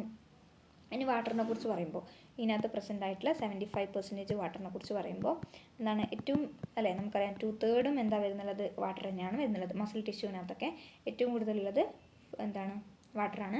ഈ 75%-നകത്തുള്ള മൊത്തം എടുക്കുകയാണെങ്കിൽ ആ മൊത്തം വാട്ടറിൽ 70% മയോ ഫൈബ്രിൽസിലാണ് പ്രസൻ്റ് ആയിരിക്കുന്നത്. മസിൽ ടിഷ്യൂസ് അല്ലേ, മയോ ഫൈബ്രിൽസിലാണ് ഇത് പ്രസൻ്റ് ആയിരിക്കുന്നത്. പിന്നെ ഏറ്റവും കൂടുതൽ വാട്ടർ ഹോൾഡിംഗ് കപ്പാസിറ്റി ഉള്ളവർക്ക് നല്ലൊരു ജ്യൂസിനെസ്സും ടെൻഡർനെസ്സും ഉണ്ടാവുമെന്ന് നമ്മൾ പറഞ്ഞു അല്ലേ. അതാണ് വാട്ടറിനെ കുറിച്ച് പറയാനുള്ളത്, കൂടുതലായിട്ടൊന്നുമില്ല. പിന്നെ പ്രോട്ടീൻസ് നമ്മൾ എത്ര പറഞ്ഞ ഒരു 19% എന്താണ് വരുന്നുള്ളത്, പ്രോട്ടീൻസാണ് വരുന്നുള്ളത്. ഈ പ്രോട്ടീൻസ് പലതരത്തിലുണ്ട് കേട്ടോ. ഒന്ന് മയോ ഫൈബ്രിലാർ പ്രോട്ടീൻ എന്ന് പറയും. മയോ ഫൈബ്രിലാർ പ്രോട്ടീൻ അതായത് നമ്മുടെ മയോ എന്താണ് മസിൽസുമായിട്ട് റിലേറ്റ് ചെയ്തിരിക്കുന്ന കുറച്ച് പ്രോട്ടീൻസ് ആണ്. പിന്നെ സാർക്കോപ്ലാസ്മിക് പ്രോട്ടീൻ എന്ന് പറയും. എന്താണെന്ന് ഡീറ്റെയിൽഡ് ആയിട്ട് പറയാം. സാർക്കോപ്ലാസ്മിക് പ്രോട്ടീൻ, പിന്നെ കണക്റ്റീവ് ടിഷ്യൂ പ്രോട്ടീൻസ് എന്ന് പറയും. Connective tissue proteins. അപ്പോൾ മയോഫൈബ്രിലാർ പ്രോട്ടീനെ കുറിച്ച് പറയുകയാണെങ്കിൽ ഈ പ്രോട്ടീൻ എന്ന് പറയുന്നത് നമ്മുടെ മസിലിൻ്റെ കോൺട്രാക്റ്റൈൽ പാർട്ടിൽ ഉണ്ടാകുന്ന പ്രോട്ടീൻസിനെയാണ് നമ്മൾ എന്തെന്ന് പറയാം, മയോഫൈബ്രിലാർ പ്രോട്ടീൻ എന്ന് പറയാം. അറൗണ്ട് 60% പ്രോട്ടീൻ്റെ 60% ഈ പറഞ്ഞിരിക്കുന്ന മയോഫൈബ്രിലാർ പ്രോട്ടീൻ തന്നെയാണ്. സ്കെൽട്ടൽ മസിലിനകത്താണ് ഇത് കൂടുതലായിട്ടുള്ളത് കേട്ടോ. സ്കെൽട്ടൽ മസിലിനകത്താണ് 60%. പിന്നെ നമ്മൾ സാർക്കോപ്ലാസ്മിക് എന്ന് പറയുമ്പോൾ ഒരു 30 to 35 ഓക്കെ 30 to 35 എന്നുള്ളത് സാർക്കോപ്ലാസ്മിക് പ്രോട്ടീൻസ് ആണ്. ഇവരും എന്താണ് നമ്മുടെ സ്കെൽട്ടൽ മസിലിനകത്തൊക്കെ പ്രസൻ്റ് ആയിട്ടുണ്ട്. And they contain hundreds of enzymes for the functioning of muscle cell. Muscle സെല്ലിൻ്റെ ഫങ്ഷനിങ്ങിന് വേണ്ടിയിട്ടുള്ള കാര്യങ്ങളാണ്, എൻസൈംസ് ആണ് ഇതിനകത്ത് അടങ്ങിയിരിക്കുന്നത്. ഓക്കെ, 30 to 35 സാർക്കോപ്ലാസ്മിക് ആണ്, അത് മസിലിനകത്ത് തന്നെയാണ്. പിന്നെ തന്നെയാണ് കണക്റ്റീവ് ടിഷ്യൂ അല്ലെങ്കിൽ സ്ട്രോമ എന്ന് നമ്മൾ പറയും. സ്ട്രോമ അല്ലെങ്കിൽ കണക്റ്റീവ് ടിഷ്യൂ എന്ന് പറയുന്നത്. അപ്പോൾ ഇവിടെ എന്താണെന്ന് വെച്ചിട്ടുണ്ടെങ്കിൽ നമ്മുടെ മയോ ഫൈബ്രിൽസ് ഒക്കെ ഉണ്ടല്ലോ, ആ മയോ ഫൈബ്രിൽസിനൊക്കെ നമ്മൾ ഒന്നിച്ച് കൂട്ടി നിർത്തുന്നുണ്ടല്ലോ, അതിനെന്താ ഉപയോഗിക്കുന്നത്, കണക്റ്റീവ് ടിഷ്യൂ ആണ് ഉപയോഗിക്കുന്നത്. ആ കണക്റ്റീവ് ടിഷ്യൂവിനെയാണ് നമ്മൾ എന്തെന്ന് പറയുന്നത്, ഈ പറഞ്ഞിരിക്കുന്ന അതിനെയാണ് നമ്മൾ ഇവിടെ സ്ട്രോമ അല്ലെങ്കിൽ കണക്റ്റീവ് ടിഷ്യൂ എന്ന കേസിൽ ഉദ്ദേശിക്കുന്നത്.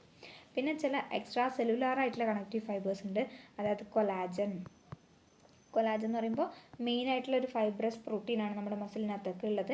ഇവരാണ് നമ്മുടെ മീറ്റിൻ്റെ ടഫ്നെസ്സിനൊക്കെ കോസ് ചെയ്യുന്നുള്ളത്. ഓക്കെ, ടഫ്നെസ്സിനൊക്കെ കോസ് ചെയ്യുന്നുള്ള ഒരാളാണ് കൊലാജൻ. പിന്നെ ഒരാളാണ് റെറ്റിക്കുലിൻ. ഇതും സെയിം ലൈക്ക് നമ്മുടെ കൊലാജൻ തന്നെയാണ്. പക്ഷേ എന്താണ് വ്യത്യാസം എന്ന് വെച്ചിട്ടുണ്ടെങ്കിൽ ഇവരുടെ കൂടെ മറ്റൊരു ആസിഡ് ഉണ്ട്, മൈറിസ്റ്റിക് ആസിഡ് എന്ന് പറയുന്നത് ഒരു എൻസൈമിൻ്റെ കൂടെ ഒരു അസോസിയേറ്റഡ് ആയിട്ടാണ് റെറ്റിക്കുലിൻ ഉണ്ടാവുക. കൊലാജൻ, റെറ്റിക്കുലിൻ, അതുപോലെ തന്നെ എലാസ്റ്റിൻ. ഇതും എന്താണ് ഒരു കണക്റ്റീവ് ടിഷ്യൂവിനകത്ത് വരുന്നുള്ളത് തന്നെയാണ്. ഇത് കോമൺ ആയിട്ട് ലിഗമെൻസിലൊക്കെയാണ് കോമൺ ആയിട്ട് സാധാരണ കാണപ്പെടാറുള്ളത്. അപ്പോൾ അത്രയും കാര്യങ്ങളാണ് നമ്മുടെ പ്രോട്ടീൻ്റെ കേസിൽ പറയാനുള്ളത്. മയോഫൈബ്രിലാർ, അതുപോലെ തന്നെ സാർക്കോപ്ലാസ്മിക്, കണക്റ്റീവ് ടിഷ്യൂ, അത് 3 ടൈപ്പാണ് ഉള്ളത്. നെക്സ്റ്റ് വരുന്നതാണ് നമ്മുടെ ലിപ്പിഡ്സിനെ കുറിച്ചൊന്നും പറയാനില്ല.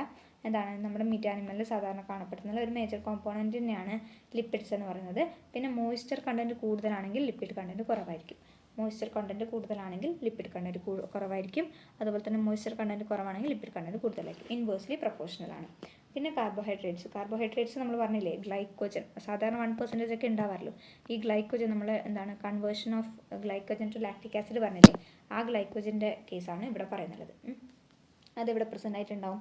നമ്മുടെ ഈ പറഞ്ഞിരിക്കുന്ന മീറ്റിനകത്ത് 1% ഗ്ലൈക്കോജൻ പ്രസൻ്റ് ഉണ്ട്. അതാണ് കാർബോഹൈഡ്രേറ്റ്. പിന്നെ വൈറ്റമിൻസിൻ്റെ ഒക്കെ കേസ് പറയുകയാണെങ്കിൽ മെയിനായിട്ട് പ്രസൻ്റ് ആയിട്ടുള്ള വൈറ്റമിൻ എന്ന് പറയുന്നത് വേരിയബിൾ ആണ്.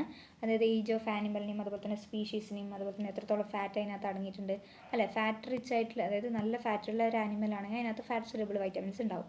അതല്ല ലീൻ ആയിട്ടുള്ള ആനിമൽസ് ആണെങ്കിൽ അതിനകത്ത് വാട്ടർ സൊല്യൂബിൾ വൈറ്റമിൻസ് അടങ്ങിയിട്ടുണ്ടാവും മീറ്റ് ആണെങ്കിൽ. ഓക്കെ, അപ്പോൾ അങ്ങനെ ഡിഫറെൻറ്റ് ആനിമൽസിനെ ബേസ് ചെയ്തിട്ട് നമുക്ക് എന്ത് പറയാം, ഇവിടെ പറഞ്ഞിരിക്കുന്ന വൈറ്റമിൻസിൻ്റെ കണ്ടൻറ്റ് ഡിഫറെൻ്റ് ആണ്. പിന്നെ മിനറൽസിൻ്റെ കേസ് പറയുകയാണെങ്കിൽ 3.5% ഓഫ് ദ ബോഡി വെയ്റ്റിൽ എന്തുണ്ട്, ഇനോർഗാനിക് മാറ്റർ അടങ്ങിയിട്ടുണ്ട്. പിന്നെ ഒരുപാട് നമ്മുടെ ഈ മിനറൽസ് ഇതിനകത്ത് അടങ്ങിയിട്ടുണ്ട്. അതായത് കാൽഷ്യം കുറച്ചേ ഉള്ളൂ കേട്ടോ, കുറച്ച് മാത്രമേ കാൽഷ്യം വരുന്നുള്ളൂ. Phosphorus, potassium, sodium, sulphur, iron ഇതുപോലുള്ള ഒരുപാട് എലമെൻറ്റ്സ് ഇതിനകത്ത് അടങ്ങിയിട്ടുണ്ട്, നമ്മുടെ ഈ മീറ്റിനകത്ത് അടങ്ങിയിട്ടുണ്ട്. അപ്പോൾ നമുക്ക് മീറ്റിനെ കുറിച്ചൊരു ജനറലായിട്ട് പറയുമ്പോൾ എന്ത് പറയാം, മീറ്റ് എന്ന് പറയുന്നത് ഒരു ന്യൂട്രീഷ്യസ് ആയിട്ടുള്ള ഒരു ഫുഡാണ് അല്ലേ. മീറ്റ് എന്ന് പറയുന്നത് ന്യൂട്രീഷ്യസ് ആയിട്ടുള്ള ഒരു ഫുഡാണ്. പിന്നെ ഓൾമോസ്റ്റ് ഫുള്ളി ഡൈജസ്റ്റബിൾ ആയിട്ടുള്ള ഒരു ഫുഡ് തന്നെയാണ് മീറ്റ് എന്ന് പറയുന്നത്. പിന്നെ എന്താണ്, ന്യൂട്രിറ്റീവ് വാല്യൂവിനെ കുറിച്ച് പറയുമ്പോൾ ഹൈ ക്വാളിറ്റി പ്രോട്ടീൻ ഉണ്ട്, എസെൻഷ്യൽ ഫാറ്റി ആസിഡ്സ് പ്രസൻ്റ് ആയിട്ടുണ്ട്, പിന്നെ ഇമ്പോർട്ടൻ്റ് ആയിട്ടുള്ള കുറച്ച് മിനറൽസ്, പിന്നെ B complex group of vitamins കൂടി പ്രസൻ്റ് ആയിട്ടുണ്ട്. B complex group of vitamins കൂടി അവിടെ പ്രസൻ്റ് ആയിട്ടുണ്ട്. പിന്നെ മീറ്റ് പ്രോട്ടീൻസിൻ്റെ കേസ് നമ്മൾ പറഞ്ഞല്ലോ, 19% ഒക്കെ നമുക്ക് മീറ്റ് പ്രോട്ടീൻ വരുന്നുണ്ട്. ആ പ്രോട്ടീനും എസെൻഷ്യൽ അമിനോ ആസിഡ്സ് റിച്ച് ആയിട്ടുള്ള പ്രോട്ടീൻസ് തന്നെയാണ്. മീറ്റ് ഫാറ്റ്സിൻ്റെ കാര്യം പറഞ്ഞു, അതിനകത്ത് എസെൻഷ്യൽ ആയിട്ടുള്ള ഫാറ്റി ആസിഡ്സ് ഒക്കെ അടങ്ങിയിട്ടുണ്ട്. പിന്നെ ഇൻട്രാമസ്കുലർ ഫാറ്റ് ഉണ്ടല്ലോ, അത് വെച്ചിട്ട് തന്നെ നമുക്ക് ഫാറ്റിൻ്റെ ഡിമാൻഡ്, നമ്മളെ ബോഡിക്ക് ആവശ്യമായിട്ടുള്ള ഫാറ്റ് ഇൻട്രാമസ്കുലർ ഫാറ്റിൽ നിന്ന് തന്നെ നമുക്ക് കിട്ടാവുന്നതാണ്. പിന്നെ ഇതിനകത്ത് കുറച്ച് ചെറിയൊരു എമൗണ്ടിൽ എന്തുണ്ട്, കൊളസ്ട്രോൾ കൂടി അടങ്ങിയിട്ടുണ്ട്. ഓക്കെ, കൊളസ്ട്രോൾ കൂടി ഇതിനകത്ത് അടങ്ങിയിട്ടുണ്ട്. പിന്നെ മിനറലിൻ്റെ കേസിൽ പറയുമ്പോൾ നമുക്ക് എന്താണ്, മീറ്റ് എന്ന് പറയുന്ന ഒരു ഗുഡ് സോഴ്സ് ഓഫ് മിനറൽ എന്ന് നമുക്ക് പറയാൻ പറ്റും. പിന്നെ എന്താണ്, ഗുഡ് സോഴ്സ് ഓഫ് അയൺ ആണ്. അയൺ, അതായത് നമ്മുടെ മയോഗ്ലോബിനും ഹീമോഗ്ലോബിനൊക്കെ എന്ത് വേണം, അയൺ വേണം അല്ലേ. അപ്പോൾ ഇവിടെ നമ്മുടെ മീറ്റ് എന്ന് പറയുന്നത് ഗുഡ് സോഴ്സ് ഓഫ് അയൺ ആയിട്ട് ആക്ട് ചെയ്യുന്നുണ്ട്. പിന്നെ ബി കോംപ്ലക്സ് ഗ്രൂപ്പ് ഓഫ് വൈറ്റമിൻസിൻ്റെ ഒരു സോഴ്സ് കൂടിയാണ് മിനറൽസ് എന്ന് പറയുന്നത്, മീറ്റ് എന്ന് പറയുന്നത്. ഓക്കെ, ബി കോംപ്ലക്സ് ഇതാണ്. ഫാറ്റ് അല്ല, ലീൻ ആയിട്ടുള്ള മീറ്റാണ് കേട്ടോ. ഫാറ്റ് കൂടുതലുള്ള മീറ്റ് ആകുമ്പോൾ അവിടെ അത് ഫാറ്റ് സൊല്യൂബിൾ വിറ്റാമിൻസിൻ്റെ സോഴ്സ് ആയിരിക്കും ഉണ്ടാവുക.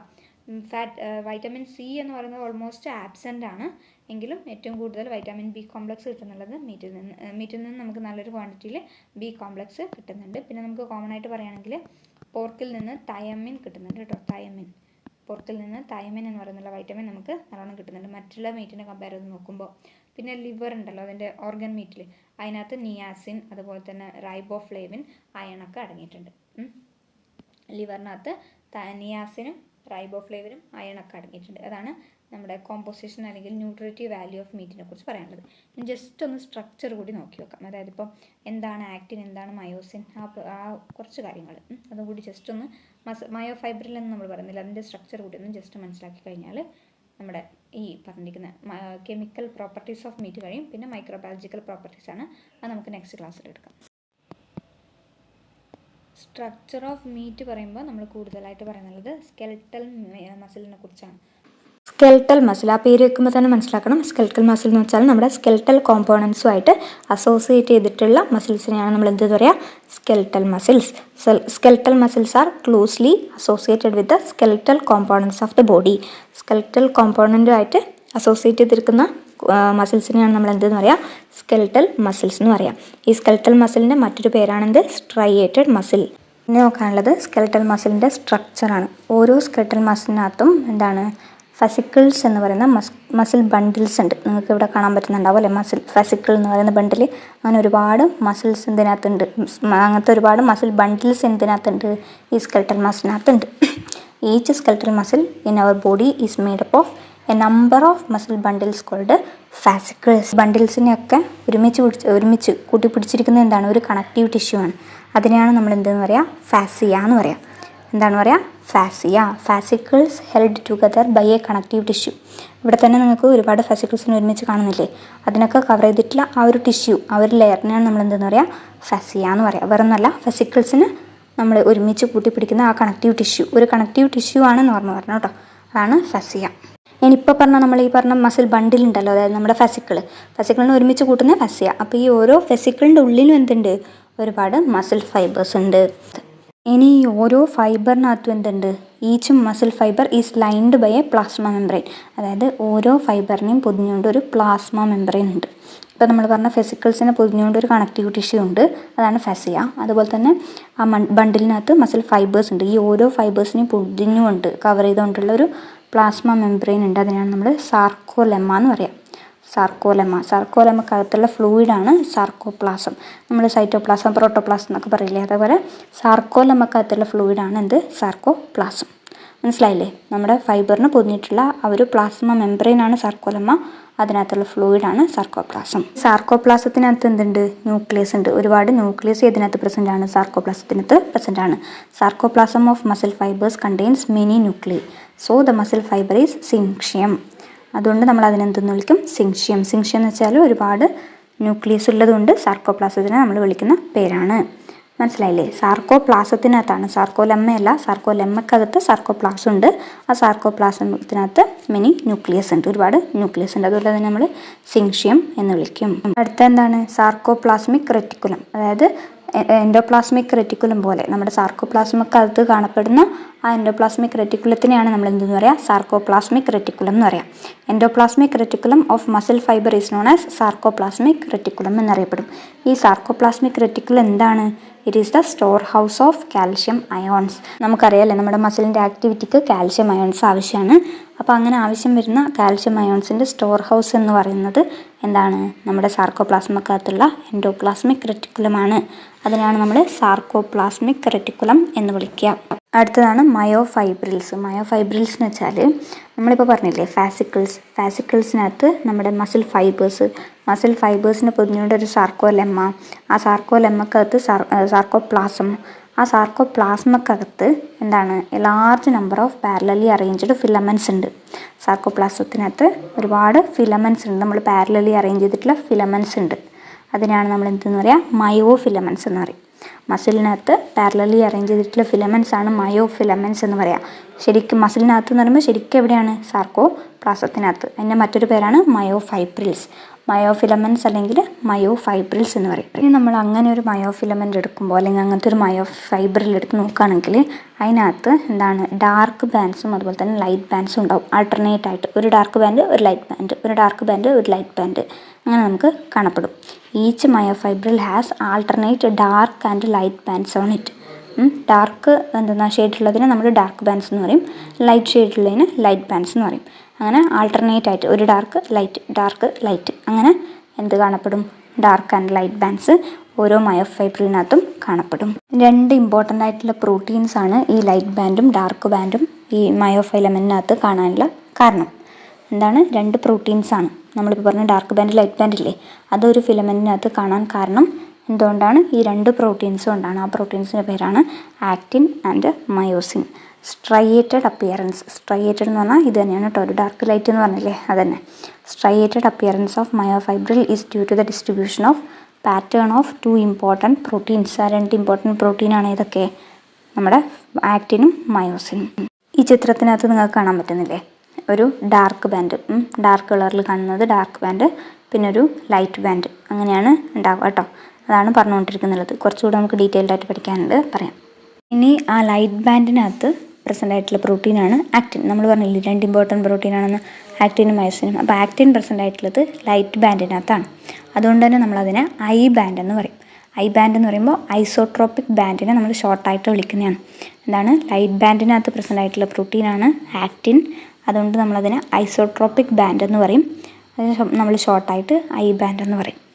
അപ്പോൾ ലൈറ്റ് ബാൻഡ്, ഐ ബാൻഡ്, അതിനകത്ത് ആരുണ്ട്? ആക്റ്റിൻ. ഇനി ഡാർക്ക് ബാൻഡോ? ഡാർക്ക് ബാൻഡിനെ നമ്മൾ അനൈസോട്രോപ്പിക് ബാൻഡ് എന്ന് പറയും, അല്ലെങ്കിൽ എ ബാൻഡ് എന്ന് പറയും. എന്താണ്? അനൈസോട്രോപ്പിക് ബാൻഡ് അല്ലെങ്കിൽ എ ബാൻഡ് എന്ന് പറയും. അതിനകത്തുള്ള പ്രോട്ടീനാണ് മയോസിൻ എന്ന് പറയുന്നത്. സോ ലൈറ്റ് ബാൻഡിനകത്ത് ആക്റ്റിനും ഡാർക്ക് ബാൻഡിനകത്ത് മയോസിനുമാണ് ഉള്ളത്. ലൈറ്റ് ബാൻഡിനെ നമ്മൾ ഐസോട്രോപ്പിക് ബാൻഡ് അല്ലെങ്കിൽ ഐ ബാൻഡ് എന്ന് പറയും. ഡാർക്ക് ബാൻഡിനെ നമ്മൾ അനൈസോട്രോപ്പിക് ബാൻഡ് അല്ലെങ്കിൽ എ ബാൻഡ് എന്ന് പറയും. ഈ 2 പ്രോട്ടീൻസിനെയും എങ്ങനെ അറേഞ്ച് ചെയ്തിരിക്കുന്നതെന്ന് വെച്ചിട്ടുണ്ടെങ്കിൽ ദേ are arranged as A road like structure. ഒരു റോഡ് പോലെ, റോഡ് എന്ന് വെച്ചാൽ നമ്മുടെ വഴി, ആ റോഡല്ല, റോഡ് ലൈക്ക് സ്ട്രക്ചർ, നിങ്ങൾക്ക് മനസ്സിലാകുന്നില്ലേ? അപ്പോൾ ആ റോഡ് ലൈക്ക് സ്ട്രക്ചർ പോലെയാണ് ഈ 2 പ്രോട്ടീനെയും അറേഞ്ച് ചെയ്തിട്ടുള്ളത്. പാരലൽ ടു ഈച്ച് അതർ, ഒന്നിനൊന്ന് പാരലലായിട്ടാണ് അറേഞ്ച് ചെയ്തിട്ടുള്ളത്. അതുപോലെ തന്നെ എന്താണ്? മയോഫൈബ്രിൽസിന് ലോഞ്ചിറ്റ്യൂഡിനൽ ആക്സിസ്, അങ്ങനെ മയോഫൈബ്രിൽസിന് ലോഞ്ചിറ്റ്യൂഡായിട്ട് ഓരോന്നും പാരലലായിട്ടാണ് ഈ 2 പ്രോട്ടീൻസിനെയും അടുക്കി വെച്ചിരിക്കുന്നത്, ഒരു റോഡ് ലൈക്ക് സ്ട്രക്ചറായിട്ട്. പിന്നെ ഒരു പോയിന്റ് എന്ന് പറയുന്നത് actin filaments are thinner as compared to the myosin filaments. Myosin ഫിലമെൻറ്റ്സിനെ വെച്ച് നോക്കുമ്പോൾ ആക്റ്റിൻ ഫിലമെൻറ്റ്സ് തിന്നറാണ്, അല്ലെങ്കിൽ നമുക്ക് എന്ത് പറയാം? മയോസിൻ ഫിലമെൻറ്റ്സ് ആണ് തിക്കർ. ക്ലിയർ അല്ലേ? Actin filaments are thinner as compared to the myosin filaments. ഇനി വീണ്ടും ഐ ബാൻഡിലോട്ടും എ ബാൻഡിലോട്ടും പോവാണ്. ഈ ഐ ബാൻഡിൻ്റെ സെൻറ്റർ ഉണ്ടല്ലോ, ഐ ബാൻഡിൻ്റെ സെൻറ്ററിനെ നമ്മൾ എന്തെന്ന് വിളിക്കും? സെഡ് ലൈൻ എന്ന് വിളിക്കും. Elastic fibre in the centre of I band. Centre of I band, I ബാൻഡിൻ്റെ സെൻറ്ററിലുള്ള ആ ഒരു ഇലാസ്റ്റിക് ഫൈബറിനെയാണ് നമ്മൾ എന്തെന്ന് പറയുക? സെഡ് ലൈൻ എന്ന് പറയാം. ഐ ബാൻഡ് എന്ന് വെച്ചാൽ ലൈറ്റ് ബാൻഡിനകത്ത് കാണപ്പെടുന്നത്. എവിടെയാണ് ആക്റ്റിൻ പ്രസൻ്റ് ആയിട്ടുള്ള ആ ബാൻഡിനെയാണ് നമ്മൾ ഐ ബാൻഡ് എന്ന് പറയുക. ഐ ബാൻഡിനകത്ത് അതിൻ്റെ സെൻട്രലായിട്ട് കാണപ്പെടുന്ന അതിനെയാണ് നമ്മൾ എന്ത് പറയുക, സെഡ് ലൈൻ എന്ന് പറയുക. ഇനി അതുപോലെ തന്നെ എ ബാൻഡ് എന്ന് വെച്ചാൽ മയോസിൻ പ്രസൻ്റ് ആയിട്ടുള്ള ബാൻഡ്. എ ബാൻഡിൻ്റെ സെൻറ്ററിനെ നമ്മൾ എന്ത് പറയും, എം ലൈൻ എന്ന് പറയും. Thin fibrous membrane found in the middle of A band are called M line. So I ബാൻഡിൻ്റെ നടുവിൽ സെഡ് ലൈനും നമ്മുടെ എ ബാൻഡിൻ്റെ നടുവിലായിട്ട് എം ലൈൻ. മനസ്സിലായില്ലേ? ഐ സെഡ് എ എം മാറിപ്പോയത് കേട്ടോ. ക്ലിയർ അല്ലേ? പറഞ്ഞുകൊണ്ടിരിക്കുന്നുള്ളത് ഒരു മയോഫിലമെൻറ്റിൻ്റെ അകത്തുള്ള കാര്യങ്ങളാണ് കേട്ടോ. അപ്പോൾ ഈ ഒരു മയോഫൈബ്രിലിനകത്ത് നമ്മുടെ എ ബാൻഡും ഐ ബാൻഡും they are arranged alternately throughout the length of the myofibril. ഒരു മയോഫൈബ്രിലിൻ്റെ ഫുൾ ലെങ്ത്തിലും നമ്മുടെ ഈ എ ബാൻഡും ഐ ബാൻഡും ആൾട്ടർനേറ്റ്ലി അറേഞ്ച് ചെയ്തിട്ടുണ്ടാവും. ഏതൊരു പോർഷൻ എടുത്താലും നമുക്ക് ഐ ബാൻഡിനെയും എ ബാൻഡിനെയും കാണാൻ സാധിക്കും. അതായത് നമ്മുടെ ആക്റ്റിനും മയോസിനും, ഈ രണ്ട് പ്രോട്ടീനും നമ്മുടെ ഒരു മയോഫിലമെൻറ്റിൻ്റെ ഏതൊരു പാർട്ട് എടുത്താലും നമുക്ക് ആൾട്ടർനേറ്റായിട്ട് അറേഞ്ച് ചെയ്തിട്ടുള്ളത് കാണാൻ സാധിക്കും. ഇനി ഈ ചിത്രത്തിനകത്ത് നിങ്ങൾക്ക് സാർക്കോമിയർ എന്ന് എഴുതിയിട്ട് കാണപ്പെടുന്നില്ലേ, സാർക്കോമിയർ എന്ന്. അതായത് നമ്മൾ നേരത്തെ പറഞ്ഞില്ലേ ഒരു സെഡ് ലൈൻ എന്ന് പറഞ്ഞില്ലേ, ഐ ബാൻഡിൻ്റെ നടുവിലായിട്ട് വരുന്ന ആ പോർഷനെയാണ് നമ്മൾ സെഡ് ലൈൻ എന്ന് പറയാം. അങ്ങനെ രണ്ട് സെഡ് ലൈനിൻ്റെ ഇടയിൽ വരുന്ന ആ ഒരു പോർഷനെയാണ് നമ്മൾ എന്തെന്ന് പറയുക, sarcomere. The portion of the മയോഫൈബ്രിലിനകത്താണല്ലോ ഇതൊക്കെ കാണപ്പെടുന്നത്. So portion of the myofibril between two successive Z lines, രണ്ട് സക്സസീവ് സെഡ് ലൈൻസ്, അതായത് ഒരു സെഡ് ലൈൻ കഴിഞ്ഞു അടുത്തൊരു എം ലൈനാണ്, പിന്നെ ആദ്യം ഒരു സെഡ് ലൈനാണ്. അങ്ങനെയുള്ള രണ്ട് സെഡ് ലൈനിൻ്റെ നടുവിലുള്ള ആ പോർഷനെയാണ് നമ്മൾ എന്തെന്ന് പറയുക, സാർക്കോമിയർ എന്ന് പറയാം. ഇമ്പോർട്ടൻ്റ് ആണ്. അതുപോലെ തന്നെ ഈ സാർക്കോമിയറിനെയാണ് നമ്മൾ കോൺട്രാക്ഷൻ്റെ ഫങ്ഷണൽ യൂണിറ്റ് എന്നറിയപ്പെടുന്നത്. It is the functional unit of contraction. അതും ഇമ്പോർട്ടൻ്റ് ആണ്. ഈ ചിത്രത്തിനകത്ത് സാർക്കോമിയർ കാണുന്നുണ്ടാവുമല്ലോ അല്ലേ. അതുപോലെ തന്നെ എച്ച് സോൺ, അത് നോട്ട് ചെയ്ത് വെച്ചു. അതിനെക്കുറിച്ചാണ് നമ്മൾ നെക്സ്റ്റ് ഡിസ്കസ് ചെയ്യാൻ പോകുന്നത്. എച്ച് സോൺ കാണുന്നുണ്ടല്ലോ അല്ലേ. അപ്പോൾ എച്ച് സോൺ എന്ന് പറയുമ്പോൾ ആദ്യമായിട്ട് പറയാം, ഒരു റെസ്റ്റിംഗ് സ്റ്റേറ്റിലാവുമ്പോൾ നമ്മുടെ ഈ തിൻ ഫിലമെൻറ്റും തിക്ക് ഫിലമെൻറ്റും ആൾട്ടർനേറ്റ് ആയിട്ടാണല്ലോ അറേഞ്ച് ചെയ്യുന്നുള്ളത്. തിൻ ഫിലമെൻറ്റും തിക്ക് ഫിലമെൻറ്റും ആൾട്ടർനേറ്റ് ആയിട്ട് അറേഞ്ച് ചെയ്ത് വരുന്നു. അങ്ങനെ വരുമ്പോൾ ഒരു റെസ്റ്റിംഗ് സ്റ്റേറ്റിൽ the edges of the thin filaments on either side of the thick filaments partially overlap the free ends of the thick filaments leaving the central part of the thick filaments. എന്താണ് മനസ്സിലായോ? അതായത് നമ്മളെ thin ഫിലമെൻറ്റും തിക്ക് ഫിലമെൻറ്റും ഇങ്ങനെ arrange ചെയ്തുകൊണ്ട് പോവല്ലേ. അങ്ങനെ arrange ചെയ്ത് പോകുമ്പോൾ എന്താ സംഭവിക്കുന്നത്, പാർഷ്യലി ഓവർലാപ്പിംഗ് നടക്കുന്നുണ്ട് ഇല്ലേ. ഈ ചിത്രത്തിനകത്ത് നോക്കിയാൽ നിങ്ങൾക്ക് മനസ്സിലാവും, പാർഷ്യലി ഓവർലാപ്പിംഗ് നടക്കുന്നുണ്ട്. അങ്ങനെ ഓവർലാപ്പിംഗ് നമ്മുടെ തിക്ക് ഫിലമെൻറ്റിൻ്റെ സെൻട്രൽ ഭാഗത്ത് എന്ത് നടക്കുന്നില്ല, ആ ഓവർലാപ്പിംഗ് നടക്കുന്നില്ല. അവിടെ അത് ഫ്രീ ആയിട്ടുണ്ട് ഇല്ലേ. അപ്പം അങ്ങനെ ഫ്രീ ആയിരിക്കുന്ന ആ സെൻട്രൽ പാർട്ട്, തിക്ക് ഫിലമെൻറ്റിൻ്റെ സെൻട്രൽ പാർട്ടിനെയാണ് എന്തെന്ന് പറയുന്നത്, എച്ച് സോൺ എന്ന് പറയുന്നത്. The central part of the thick filament. ബാക്കിയൊക്കെ ഓവർലാപ്പ് ചെയ്തിട്ടുണ്ട് അല്ലേ. തിൻ ഫിലമെൻറ്റും തിക്ക് ഫിലമെൻറ്റും തമ്മിൽ ഓവർലാപ്പിംഗ് നടക്കുന്നുണ്ട്. അങ്ങനെ ഓവർലാപ്പ് നടക്കാത്ത ആ തിക്ക് ഫിലമെൻറ്റിൻ്റെ സെൻട്രൽ പാർട്ടിനെയാണ് നമ്മൾ എന്തെന്ന് പറയുക, എന്തെന്ന് വിളിക്കുന്നുള്ളത്, H zone. So I band, A band, A line, M line, sarcomere, H zone, ഇത്രയും കാര്യങ്ങളാണ് ഇപ്പോൾ പറഞ്ഞത്. എല്ലാം മനസ്സിലായില്ലേ? അടുത്തതായിട്ട് നോക്കുന്നുള്ളത്, ഇതുവരെ നമ്മൾ നോക്കിയത് സ്കെൽറ്റൽ മസിലിൻ്റെ സ്ട്രക്ചറാണ്. ഇപ്പോൾ നോക്കാൻ പോകുന്നുള്ളത് ആക്റ്റിൻ ഫിലമെൻറ്റിൻ്റെ സ്ട്രക്ചറാണ്. സ്കെൽറ്റൽ മസിലിൻ്റെ സ്ട്രക്ചറാണ് ഇതുവരെ നോക്കിയത്. ഇപ്പോൾ നോക്കുന്നുള്ളത് ആക്റ്റിൻ ഫിലമെൻറ്റിൻ്റെ സ്ട്രക്ചറാണ്. ഒരു ആക്റ്റിൻ ഫിലമെൻറ്റ് എന്ന് പറയുന്നത് രണ്ട് എഫ് ആക്റ്റിൻ ചെയിൻ കൊണ്ട് നിർമ്മിച്ചിട്ടുള്ളതാണ്. എന്താണ്, each actin filament is made up of 2 F actins helically wound to each other. ഇവിടെ നിങ്ങൾക്ക് ആക്റ്റിൻ ഫിലമെൻറ്റ് എന്ന് പറഞ്ഞിട്ട് മാർക്ക് ചെയ്തിട്ടില്ലേ, അങ്ങനെ 2 എഫ് ആക്റ്റിൻസ് ഉണ്ടാവും. അതിങ്ങനെ ഹെലിക്കലി ചുറ്റിപ്പിടിച്ച് നിന്നിട്ടുണ്ട്. അങ്ങനെ 2 എണ്ണം കൂടി ചേർന്നതാണ് എന്ത് നമ്മൾ പറയാം, ഒരു ആക്റ്റിൻ ഫിലമെൻറ്റ് എന്ന് പറയാം. ഇനി ഈ പറഞ്ഞ ഈച്ച് എഫ് ആക്റ്റിൻ ഉണ്ടല്ലോ, അതായത് 2 എഫ് ആക്റ്റിൻ കൊണ്ടാണ് ഒരു ആക്റ്റിൻ മോളിക്യൂൾ ഉണ്ടാകുന്നത്. ഈ ഓരോ എഫ് ആക്റ്റിനും ഉണ്ടാക്കിയിരിക്കുന്നത് ജി ആക്റ്റിൻസ് എന്ന് പറയുന്ന മോണോമറിക് യൂണിറ്റ്സ് വെച്ചിട്ടാണ്. അതായത് എഫ് ആക്റ്റിൻ എന്ന് പറഞ്ഞാൽ ഒരു പോളിമറാണ്. അങ്ങനെയുള്ള 2 പോളിമർ ചുറ്റിപ്പിടിച്ച് നിൽക്കുന്നതാണ് ഒരു ആക്റ്റിൻ ഫിലമെൻറ്റ് അല്ലേ. അപ്പോൾ ഈ എഫ് ആക്റ്റിൻ എന്ന് വെച്ചാൽ എന്താണ്, ജി ആക്റ്റിൻസ് ആണ്. എഫ് ആക്റ്റിൻസിൻ്റെ മോണോമർ എന്ന് വെച്ചാൽ എന്താണ്, ജി ആക്റ്റിൻ ആണ്. ജി ആക്റ്റിൻ എന്ന് വെച്ചാൽ ഗ്ലോബുലാർ ആക്റ്റിൻ എന്ന് പറയും. അങ്ങനെയുള്ള ഒരുപാട് ഗ്ലോബുലാർ ആക്റ്റിൻസ് കൂടി ചേർന്നിട്ടാണ് എഫ് ആക്റ്റിൻ എന്ന് പറയുന്ന പോളിമർ ഉണ്ടാകുന്നുള്ളത്. സോ മോണോമർ ഏതാണ്, ഗ്ലോബുലാർ ആക്റ്റിൻ അല്ലെങ്കിൽ ജി ആക്റ്റിൻ എന്ന് പറയും. എന്തിൻ്റെ, എഫ് ആക്റ്റിൻ്റെ. എഫ് ആക്റ്റിൻ എന്ന് പറയുമ്പോൾ ഫിലമെൻറ്റസ് ആക്റ്റിൻസ് ആണ് കേട്ടോ. ഫിലമെൻറ്റസ് ആക്റ്റിൻസിൻ്റെ മോണോമർ ഗ്ലോബുലാർ ആക്റ്റിൻസ് അല്ലെങ്കിൽ ജി ആക്റ്റിൻസ്. ഇനി അടുത്തതാണ് ട്രോപ്പോമയോസിൻ. ഈ എഫ് ആക്റ്റിൻസിൻ്റെ കൂടെ തന്നെ നമ്മുടെ ആക്റ്റിൻ ഫിലമെൻറ്റിൽ കാണപ്പെടുന്ന ഒരാളാണ് എന്ത് ട്രോപ്പോമയോസിൻ. എങ്ങനെയാണോ നമ്മുടെ എഫാക്റ്റിൻസ് ഇങ്ങനെ ചുറ്റിയിരിക്കുന്നത് അതുപോലെ തന്നെ അതിൻ്റെ കൂടെ തന്നെ ആര് കൂടി ഉണ്ടാവും, ഈ ട്രോപ്പോമയോസിൻ എന്ന് പറയുന്ന ഒരു പ്രോട്ടീൻ കൂടി ഉണ്ടാവും. അതും കൂടി ഓർത്ത് വെക്കാം. അപ്പോൾ ചിത്രത്തിനകത്ത് ട്രോപ്പോമയോസിൻ ഒരു ഗ്രീൻ കളറിൽ കാണിച്ചിട്ടില്ലേ, അതുപോലെ അത് ഫുൾ ലെങ്ത്തിൽ കാണപ്പെടും. Next ആണെന്ത് troponin. ട്രോപ്പോണിൻ എന്ന് പറഞ്ഞാലും അതൊരു പ്രോട്ടീനാണ്. A complex protein named troponin is distributed at regular intervals on the tropomyosin. Okay അല്ലേ? അപ്പോൾ ആക്റ്റിൻ്റെ സ്ട്രക്ചർ നമ്മൾ പഠിച്ചു കഴിഞ്ഞു. ട്രോപ്പോണിൻ, ട്രോപ്പോമയോസിൻ, അതുപോലെ തന്നെ എഫ് ആക്റ്റിൻ, ജി ആക്റ്റിൻ, ഇത്രയും കാര്യങ്ങളാണ് ഇതിനകത്ത് വരുന്നുള്ളത്, ആക്റ്റിനകത്ത് വരുന്നുള്ളത്. ഇനി നമ്മൾ നെക്സ്റ്റ് പ്രോട്ടീനിലോട്ട് പോവാണ്. അതാണ് മയോസിൻ. ഈ മയോസിനും നമ്മുടെ ആക്റ്റിനെ പോലെ തന്നെ പോളിമറൈസ്ഡ് പ്രോട്ടീനാണ്. So each myosin filament is also a polymerized protein. നമ്മൾ പറഞ്ഞ ഓരോ മയോസിൻ ഫിലമെൻ്റ് എടുക്കുകയാണെങ്കിലും അതും എന്താണ്, ഒരു പോളിമറൈസ്ഡ് പ്രോട്ടീനാണ്. അതിനും ഒരുപാട് എന്തുണ്ട്, മോണോമേഴ്സ് ഉണ്ട്. നമ്മൾ നേരത്തെ എഫ് ആക്റ്റിൻ, ജി ആക്റ്റിൻ എന്നൊക്കെ പറഞ്ഞ് പഠിച്ചില്ലേ, ഇവിടെ മോണോമേഴ്സ് എന്താണ്, മെറോമയോസിൻസ് എന്ന് പറയും. പിന്നെന്താണ്, ഇനി ഈ ഓരോ മെറോമയോസിനും എന്തുണ്ട്, 2 ഇമ്പോർട്ടൻറ്റ് പാർട്സ് ഉണ്ട്. ഓരോ മെറോമയോസിനും എന്തുണ്ട്, 2 ഇമ്പോർട്ടൻറ്റ് പാർട്സ് ഉണ്ട്. അതാണ് ഒന്ന് globular head with short arm called heavy meromyosin. 2 part എന്ന് പറയുമ്പോൾ ഒന്ന് ഹെവി മെറോമൈസിനും അടുത്തത് ലൈറ്റ് മെറോമൈസിനും. ഹെവി മെറോമൈസിൻ എന്ന് പറയുമ്പോൾ ഒരു ഗ്ലോബുലാർ ഹെഡ് വിത്ത് ഷോർട്ട് ആം, അതിനെയാണ് ഹെവി മെറോമൈസിൻ എന്ന് പറയാം. പിന്നെ ഒരു ടെയിലാണ്, അതിന് ലൈറ്റ് മെറോമയോസിൻ എന്ന് പറയും. എന്താണ് HMM കോമ്പോണൻറ്റ്, അതായത് heavy meromyosin component, that is the head and short arm projects outwards at a regular distance from the surface of myosin. ഈ മയോസിൻ്റെ സർഫസിൽ നിന്ന് അത് പുറത്തേക്ക് തള്ളി നിൽക്കും. And is known as cross arm, അതിനെയാണ് നമ്മൾ എന്തെന്ന് പറയുക, ക്രോസ് ആം എന്ന് അറിയപ്പെടുക. പിന്നെ എന്താണ് അതിൻ്റെ ഇമ്പോർട്ടൻസ് എന്ന് പറയുന്നത്, the globular head is an active ATPase enzyme. ഒരു ATPase എൻസൈമാണ് എന്തെന്ന്, ഈ ഗ്ലോബുലാർ ഹെഡ് എന്ന് പറയുന്നത് ഒരു ആക്റ്റീവായിട്ടുള്ള ATPase എൻസൈമാണ്. And has binding sites. ഒരു എൻസൈം എന്ന് പറയുമ്പോൾ അതിനൊരു ബൈൻഡിങ് സൈറ്റ് ഉണ്ടാവുമല്ലോ.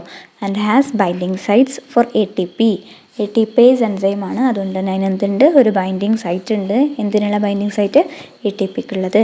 ആൻഡ് ആക്റ്റീവ് സൈറ്റ്സ് ഫോർ ആക്റ്റിനും അതുപോലെ തന്നെ ഈ ATPക്കും ബൈൻഡിങ് സൈറ്റും അതുപോലെ തന്നെ ആക്റ്റീവ് സൈറ്റ്സും ഉണ്ട്. ഇതിൻ്റെ കേസാണ് പറഞ്ഞത്, ഗ്ലോബുലാർ ഹെഡിൻ്റെ കേസാണ് പറഞ്ഞത്. ഇതാണ് സ്ട്രക്ചർ ഓഫ് ആക്റ്റിനും മയോസിൻ. ഇത്രയും പഠിച്ചില്ലേ? ഇനി നമുക്ക് നോക്കാനുള്ളത് സ്ലൈഡിങ് ഫിലമെൻ്റ് തിയറിയാണ്. അത് ഏകദേശം ഇത്ര തന്നെ ഉണ്ട് പറഞ്ഞുതരാൻ. സ്ലൈഡിങ് ഫിലമെൻ്റ് തിയറി, പിന്നെ ജോയിൻസ്, അത്ര മാത്രമാണ് ഇനി നമുക്ക് നോക്കാനുള്ളത് മെയിനായിട്ട്. പിന്നെ 2-3 ഡിസോർഡേഴ്സ്. അപ്പോൾ നമുക്കത് നെക്സ്റ്റ് വീഡിയോ ആയിട്ട് ചെയ്യാം. അപ്പോൾ നിങ്ങൾ ഇത്രയും കാര്യങ്ങൾ മനസ്സിലാക്കി വെക്കുക. ഇത് പഠിച്ചതിന് ശേഷം സ്ലൈഡിങ് ഫിലമെൻ്റ് തിയറി എടുത്തുതരാം കേട്ടോ. അപ്പോൾ സ്ലൈഡിങ് ഫിലമെൻ്റ് തിയറിയും ജോയിൻസ്, അപ്പോൾ ഒരു ക്ലാസ് കൂടി നമുക്ക് പാർട്ട് 2 കൂടി ചെയ്താൽ ഈ